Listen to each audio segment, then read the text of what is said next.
In 2016, you were the CFO of Hillary Clinton's failed presidential campaign. Is that correct? I was proud to be chief financial officer to the Clinton campaign. Great. Chairman Gensler, is it also correct that your current enforcement director, Gerben Grewal, was most recently the Attorney General of New Jersey? A yes or no answer will suffice. He served his nation well, and he was Attorney General of New Jersey. So just to recap, the Attorney General of New Jersey is the guy who refused to enforce immigration laws and cooperate with ICE. He also launched, I believe, 8 separate investigations against Donald Trump during his time as Attorney General. Chairman Gensler, is it also correct that your recently hired General Counsel, Megan Barbero, was previously Deputy General Counsel under Nancy Pelosi and litigated 2 impeachment hearings against Donald Trump? I believe she was Deputy General Counsel of the House of Representatives. Great.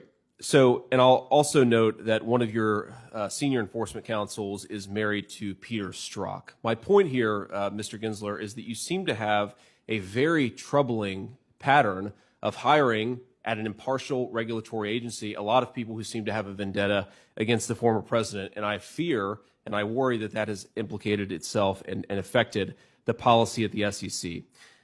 Chairman Gensler, when did the SEC take its first enforcement action against a SPAC? Do you know the exact time? Senator, we'd have to get back to you. I don't know what decade that was. So according to my staff's research, September of 2021 is the first time that you guys at the SEC launched enforcement action against a SPAC. So I want to recap just a few things, and then I want to ask a question.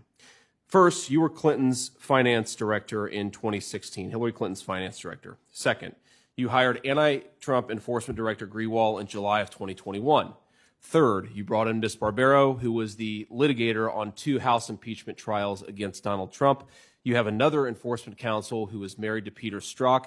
In November of 2021, Senator Warren urged you to investigate the SPAC merger involving Donald Trump's Truth Social company. And in December of 2021, just a few weeks later, you guys launched an investigation using a novel legal theory against the former president's social media company. That is some coincidence, isn't it, Mr. Gensler? Senator, it is good to meet you in person, but I think you're not correct. What was I not correct about there? We follow the facts and the law wherever they are. And with regard to the SPAC field, the Special Purpose Acquisition Company field, there have been abuses, as you mentioned, one in 2018 that we found, and there are times that we do open investigations. So the problem that I have, Chairman Gensler, is not with you investigating SPAC mergers. The problem is investigating a SPAC merger using a novel legal theory against your boss, Joe Biden's chief political rival.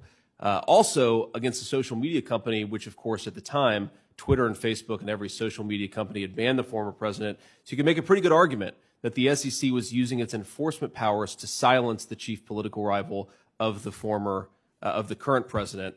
Now, let me just offer another observation here. We are rightfully concerned in this chamber, at least on my side of the aisle, about the weaponization of the Department of Justice. But I'm increasingly worried that we should be more worried about the weaponization of the Securities and Exchange Commission. It looks more and more like not an impartial regulatory body protecting investors and consumers, but a regulatory body that it's using its power to silence and immiserate political rivals of the current president of the United States. I have just one final question on that, Chairman Gensler. Have you ever spoken to anyone at the White House about your investigation of Donald Trump's Truth Social? Sir, I don't speak. Yes or no? I don't know, sir. I'm going to answer the question. I don't speak to the White House about anything in our enforcement group or our investigations. So I'm mindful of. Thank you for the answer. I'm mindful of the time here, so let me just offer one final observation. I have little hope that I could persuade you that hiring committed partisans and using the regulatory powers of the SEC in a way that looks, and I think is, politically partisan is a true threat to American democracy. But maybe I can appeal to your sense of self-interest. If you guys use the SEC in such a politically motivated way, eventually you're going to be out of power. And I have to say, Chairman Gensler, turnabout is fair play. Thank you, Mr. Chairman.